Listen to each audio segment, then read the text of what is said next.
अभी की बड़ी खबर आपको बता दें, कल भारत ने चैंपियंस ट्रॉफी में न्यूजीलैंड को 4 विकेट से हराया तो देश में खुशी की लहर दौड़ पड़ी थी। टीम इंडिया की इस जीत का जश्न मनाया जाने लगा, लेकिन इंदौर के महू में जश्न में खलल पड़ गया, जिससे जुड़ी बड़ी खबर मैं आपको दे दूं। इंदौर के महू में हिंसा से जुड़ा बड़ा अपडेट है। आगजनी की तस्वीरें भी सामने आ गई हैं। एक दुकान में आग लगाते दिखे उपद्रवी, पथराव और तोड़फोड़ की तस्वीरें भी सामने आई हैं। कल भारत की जीत के जश्न में हुआ था विवाद। यह देखिए तस्वीर भी हम आपको अब दिखा रहे हैं। नकाब पहनकर कुछ लोगों ने कैसे वहां पर हंगामा किया, पथराव किया, तस्वीरें आप देख सकते हैं। तो इस तस्वीर में आप देख पा रहे होंगे कुछ लोगों को किस तरीके से वो पत्थर उछालते हुए नजर आए।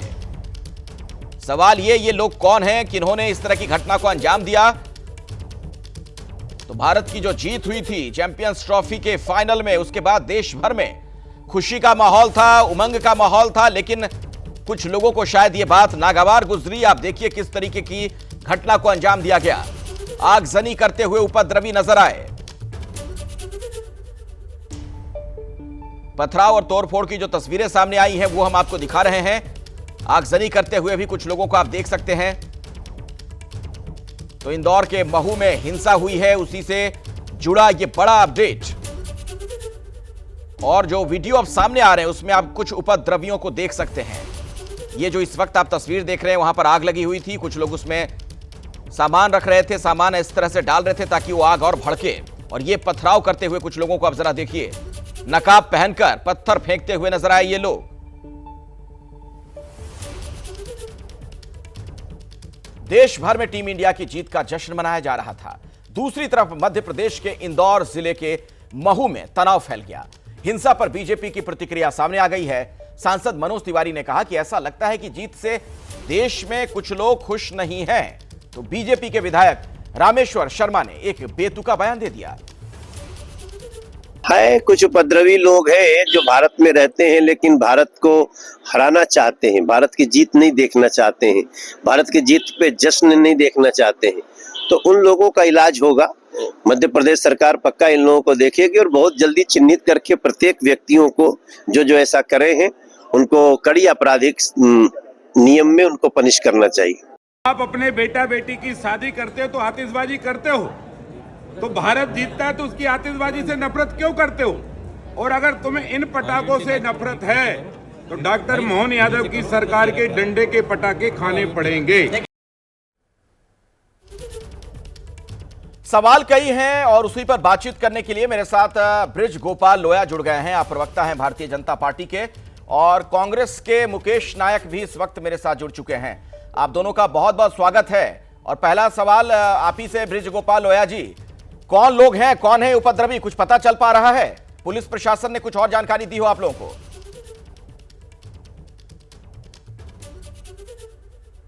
नहीं, देखिए पुलिस अपना काम कर रही है। सबसे पहला काम था कि महू में कानून और व्यवस्था की स्थिति को बनाए रखना, और रात में घटना के तुरंत बाद से पुलिस ने और सरकार ने उस काम को करने का काम किया है और महू में शांति है।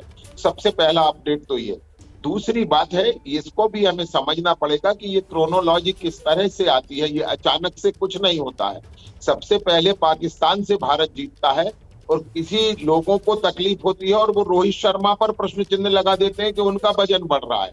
फिर इसके बाद जब भारत सेमीफाइनल जीतता है तो कुछ लोग इस पर प्रश्न चिन्ह लगा देते हैं कि मोहम्मद शमी ने पानी पिया था रोजे में। तो ये इस तरह से जब आप उकसाने और भड़काने का काम करेंगे तो निश्चित इस तरह के काम होंगे। और कल जो नहीं, एक मिनट ब्रिज गोपाल लोया जी, क्या आप ये कहना चाह रहे हैं कि ये जिस तरीके के बयान दिए गए, जो बातें पिछले समय में सामने आई, उसकी वजह से, उकसाने की वजह से घटना घटी, ये कह रहे हैं आप? बिल्कुल बिल्कुल, ये उकसाने का काम है। किस तरह से लोग भारत के एक महत्वपूर्ण खिलाड़ी मोहम्मद शमी के पानी पीने के कारण लोगों को उकसा रहे थे। ये जो धार्मिक कट्टरता बढ़ाने वाले लोग हैं, जो ये नहीं चाहते हैं कि इस देश में अमन और चैन बना रहे, कुछ लोग ऐसे भी हैं जो भारत को जीतता पसंद नहीं करते। अब ये कोई धार्मिक जुलूस नहीं था, ये भारत जीता है, ये मेरा और आपका सबका भारत जीता है। यदि उस भारत के जीतने के जश्न पर भी अगर हमला होता है तो इससे ज्यादा दुर्भाग्यपूर्ण क्या हो सकता है। तो ये जो कल महू में हुआ है, हाँ। इसमें बहुत सारी जांच होंगी, आगे भी बहुत जांच होगी कि ये ठीक है। मुकेश नायक जी, आप सुन रहे हैं, भारतीय जनता पार्टी के प्रवक्ता हैं ब्रिजगोपाल लोया। वो कह रहे हैं कि जिस तरीके के बयान दिए गए पिछले दिनों में, एक तरीके से उसने उकसाने का काम किया था, उसकी परिणति ये है, ये जो हिंसा हुई। बहुत दुर्भाग्यजनक है। इनसे इस तरह के बयान के अलावा और क्या उम्मीद की जा सकती है? ये तो कह रहे हैं, इस क्रोनोलॉजी को समझना चाहिए। बताइए आप, इन्होंने एक खेल ऐसा क्षेत्र बचा था जहां लोग मिलजुल कर खेलते थे, एक टीम भावना विकसित होती थी, स्पोर्ट्समैनशिप विकसित होती थी। इन्होंने भारत की ऐतिहासिक जीत को भी कलंकित कर दिया, उसको लहूलुहान कर दिया, उसको भी नहीं छोड़ा। रात में 12 बजे मोटरसाइकिल से सैकड़ों लोग नारे लगाते हुए प्रतिबंधित एरिया में जाने की क्या जरूरत थी? जीत का उल्लास, जीत की उमंग अगर दूसरे समुदाय में असुरक्षा पैदा करे तो आप कैसा उल्लास मना रहे हैं? ये कैसा उत्सव है? और कह रहे हैं कि कहीं पानी पीने के कारण हुआ, कहीं हिंदू और मुस्लिम हुआ, कहीं कह रहे हैं कि भारत के मुसलमान इस देश की जीत को नहीं डाइजेस्ट कर पा रहे हैं। भैया कृपा करो, आपने पूरे देश भर में जिस तरह का विभाजन कर दिया है और जिस तरह से समतामूलक और समावेशी हमारे देश को चकनाचूर कर दिया है, आपसे हाथ जोड़ते हैं, कम से कम खेल के क्षेत्र को तो बख्शो भैया। जवाब दीजिए ब्रिजगोपाल जी। नहीं, मैं फिर से कह रहा हूँ आलोक जी, मैंने कहीं मुसलमान नहीं कहा, मगर ये मुसलमानों को बदनाम करने का काम भी कांग्रेस पार्टी करती है। और एक बात मैं फिर से कह दूं, ये कह रहे हैं प्रतिबंधित क्षेत्र, और दूसरा शब्द इस्तेमाल किया कि मुसलमान असुरक्षित महसूस कर रहे हैं। अरे जिन मुसलमानों को भारत की जीत के समय जश्न में शामिल होना चाहिए, वो असुरक्षित क्यों महसूस कर रहे हैं? और जिनकी मैंने जिक्र किया, जिन मोहम्मद शमी ने पानी पिया, गर्व होना था, मुसलमानों को भी गर्व होना चाहिए था कि एक व्यक्ति ने अपनी धार्मिक आस्था के ऊपर अपने देश को रखा। नहीं, ये इसका मैं जवाब लेता हूं ब्रिजगोपाल जी, मैं जवाब लेता हूं। सुनिए मेरी बात, सुनिए ब्रिज जी, सुन लीजिए मेरी बात, सुनिए।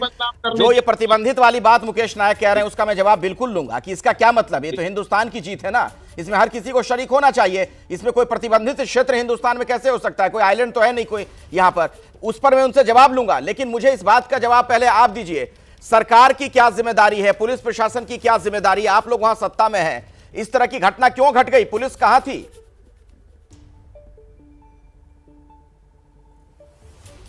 नहीं, देखिए, पुलिस तो थी, पुलिस संख्या में कम थी, परंतु किसी को ऐसा उम्मीद नहीं कर सकता कोई कि यदि भारत के जीतने का जश्न होगा तो उस पर भी पथराव हो सकता है। ये संभावना किसी को नहीं होती है।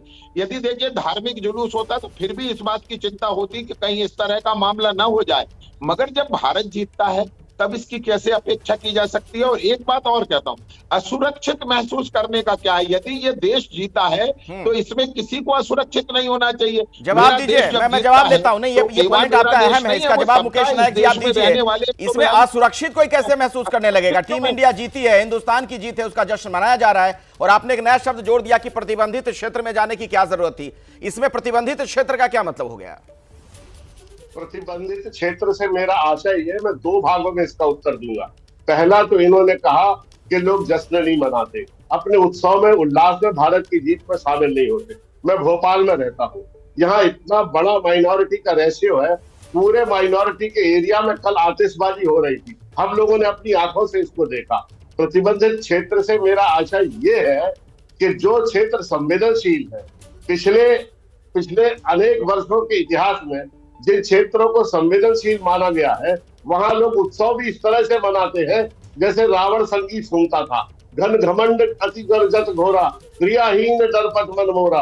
रावण संगीत भी सुनता था तो लोगों को लगता था कोई घने बादलों का समूह बढ़ के आया है। अरे इस तरह से कोई उल्लास मनाया जाता है, इस तरह से कोई उत्सव मनाया जाता है? आज हमारे त्योहार डराने लगे हैं, हमारे उत्सव डराने लगे हैं। किसको डराने लगे हैं?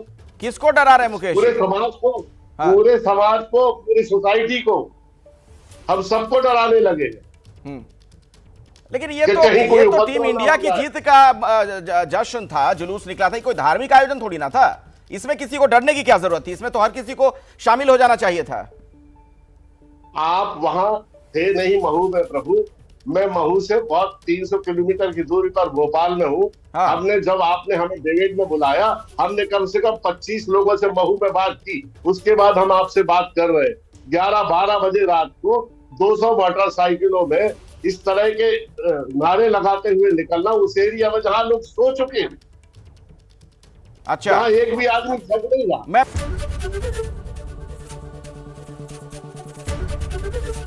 एबीपी गंगा, खबर आपकी, जुबान आपकी।